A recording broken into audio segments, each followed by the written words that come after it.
Welcome back to Vana Media. My name is Boniface Owino, and as usual, I'm going to be your host for today. Now, they say that when the deal is too good, think twice.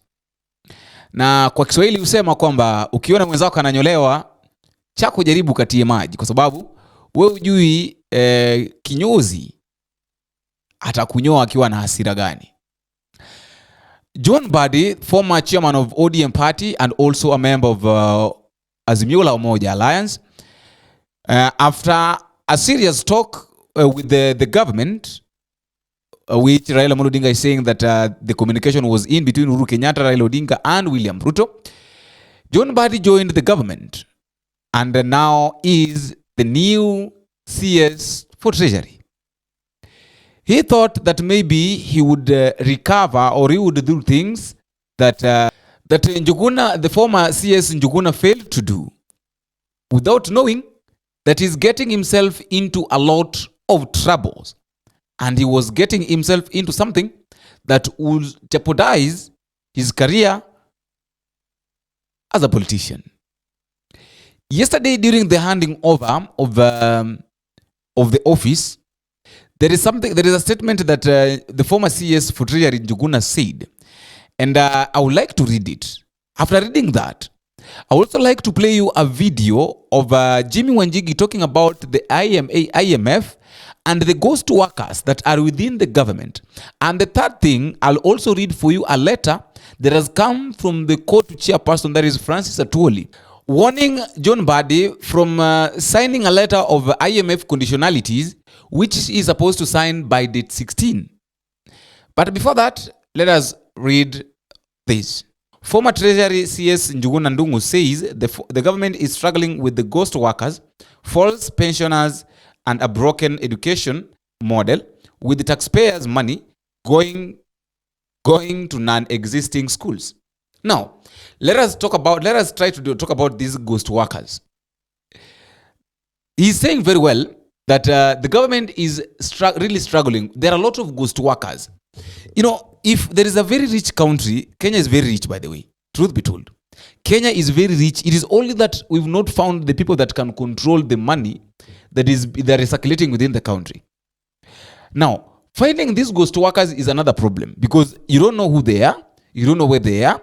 And there's a time that I think last month, the Citizen TV was trying to do some story of schools with gates. And funny enough, when they were looking at, they started following these schools, they found that the gate is there, the name of the school is there, but there is no school. So these are the things, and on this school is included amongst the schools that are within the country. So in short, let's say that if we have 100 schools, so amongst the 100 schools, we cannot fail to have around 30 non-existing schools, but the names are there. So these are ghost schools. Not unless maybe someone now takes an action to go and find the places where these things are. And this is one of the things that also led to the problem during the election, because the IBC, these schools were there and the people voted. But now when you go to the ground, they said that in the ground things are different. When you go on the ground now, you find that this school is not there, the signboard is not there, but the gate is there, named, but there's no school. Now, let us listen to Jimmy Wanjigi, and then we come back so that I can also read for you what Francis Atwoli is saying. For example, John Mbadi, he's got a good brain. He's been a very good, avid debater in the House. So but I can tell you... What do you think then of his chances at Treasury? Will he solve the problems that No, he cannot. You have? He cannot. He cannot. They are too deep. In fact, I'm watching him. Next week, he's supposed to sign his first actual statements of revenue and expenditure. Gazette notice by the 16th.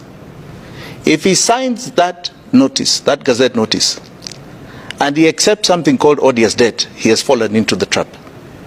If I were him, I would be very careful what the Treasury officials ask him to sign. Very careful. If they even tell him this is normal, they are lying to him. It's a criminal enterprise, that Treasury. It is fraught with unconstitutionality and criminality, so entrenched and so deep and so far-reaching. I can tell you, Yvonne, if there was anyone to fear, forget William Ruto.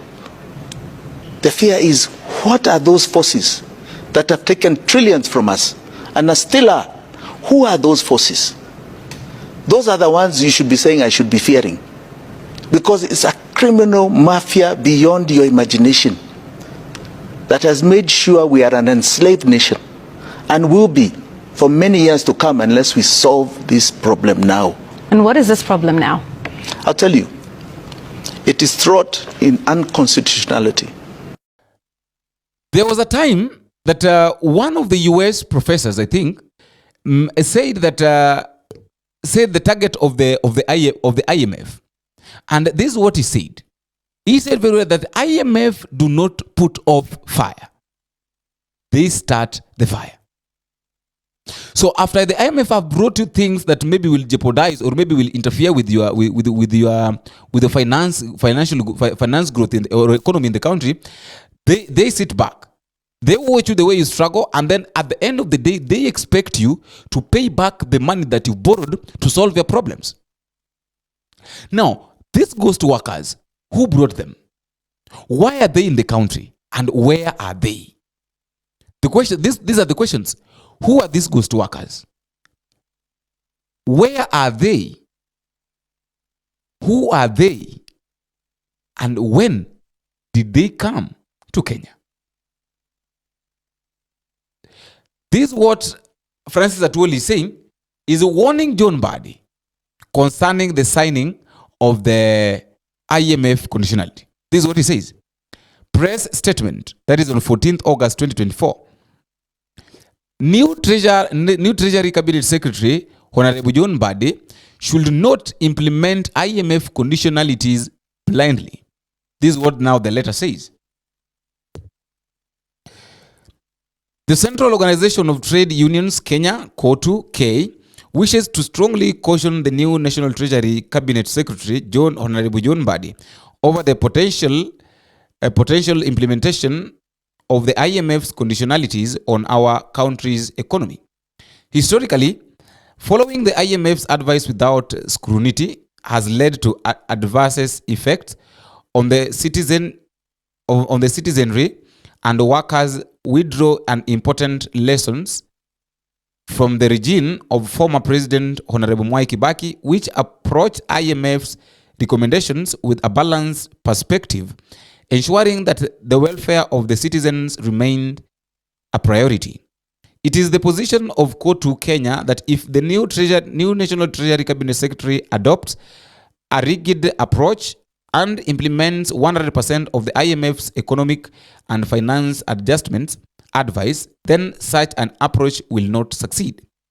IMF conditionalities often involve measures that place undue financial strain on the citizenry, primarily through increased taxation and the so-called austerity measures.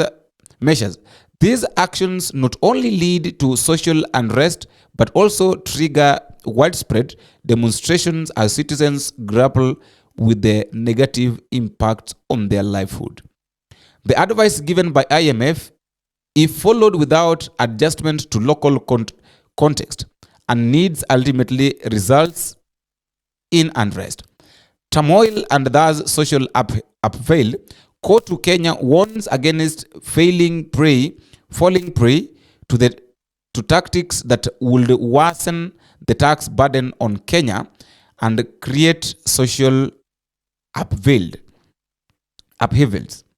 We call upon the new National Treasury Cabinet Secretary to approach IMF's conditionalities cautiously and with a deep understanding of their potential impact on ordinary Kenyans. In fact, the far we stay away from the IMF and its compliance, the better for this country. COTU Kenya remains committed to advocate for policies that promote economic stability while ensuring the protection of workers' rights and the welfare of all Kenyans. Dr. Francis Atwoli, General, COTU Kenya. John Mbadi has got a task to do.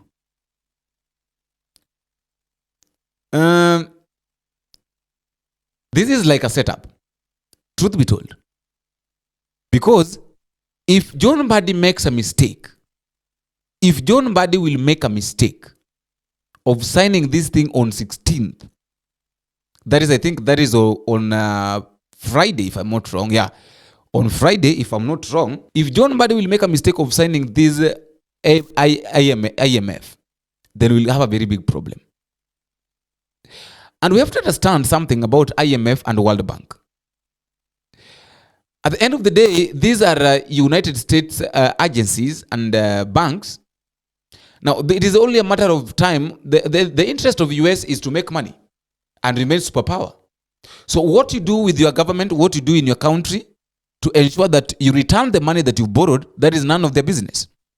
So they bring you, they bring you now the things, and then they give the conditions. And there's a time that I said here that the conditions that the IMF and World Bank organization gives to a country before they sign up, before they support them financially, are very critical, because you'll fall into their trap. After falling into their trap, it will be you and your country now that will remain to suffer while they are enjoying, waiting for you to return their borrowed money. Let us leave alone the issue of China's. China helped out with the SGR. Now, I have a question. China helped Kenya to build SGR from Mombasa. What has the IMF or World Bank organization helped with? William Ruto have borrowed from IMF, World Bank organization. What has he done with that money? Can we be shown? Can it be on the paper? Can someone tell us that this is the money that was borrowed by William Ruto into the IMF, and these are the things that it has done? Can we find that? We can't. So one thing I can tell John Mbadi is that he went into the government thinking that he's going to solve the problems, without knowing that it is going to be the end of his journey politically. Because there is no way someone who was there before is saying very well that they are ghost workers. People that cannot even be handled. People that you cannot even know who they are, where they are, and how they operate. They operate within the government. So before you sign something, a paper, before you sign a letter, this letter must pass through all these people. Now they have to recommend it. Before they recommend it, you cannot sign it. Now, by recommending it means that there is a higher percentage. If you're supposed to sign something that will help Kenya, a 16% fee, then there must be another 6% or another 4% that makes it to 20%. So this 4 or so percent that has been added on top of it is going to be taken to unknown people. So these unknown people are the ones that are now making the Kenyan taxation, or making Kenyans to suffer because of the increase of tax. Because for every Kenyan to be satisfied, the tax must be high. For this ghost people also to be satisfied, because in other words, there is a way that they also support the government. So if William Ruto wants support from these ghost workers, he must pressurize the treasury to sign this thing. So if the treasury makes a mistake of signing this, that is the end of Kenyans. So the question is, will John Mbadi allow Kenyans to suffer simply because he wanted a job? The last question is, how long will John Mbadi survive all these problems? Or just like Weekly for Paranya threatened, that if William Samoei Ruto will not listen to him, then it is better he resigns. We have got we are now having two challenges for the CSS that have joined the government from ODM party, Weekly for Paranya, together with John Mbadi. Let us wait now and see the cries that will come from Alias and Joho's office, and also James Opiyo Wandai's office. Let me know what you think at the comment section. But just a reminder, if you're meeting for the first time, don't forget to click the subscribe button. You can also like, share, and drop me a comment and tell me what you think and where you're watching us from. As I normally say, that feedback is normally the key thing in any form of communication. And not fail to appreciate those who have been giving us support, because without your support, the channel cannot grow, and it cannot be where it has been as per now. But let us not forget that John Mbadi has been played by William Samoei Ruto together with Baba Raila Amolo Odinga. Until we meet again, I've been your host, Bonfessor Wino. Bye-bye.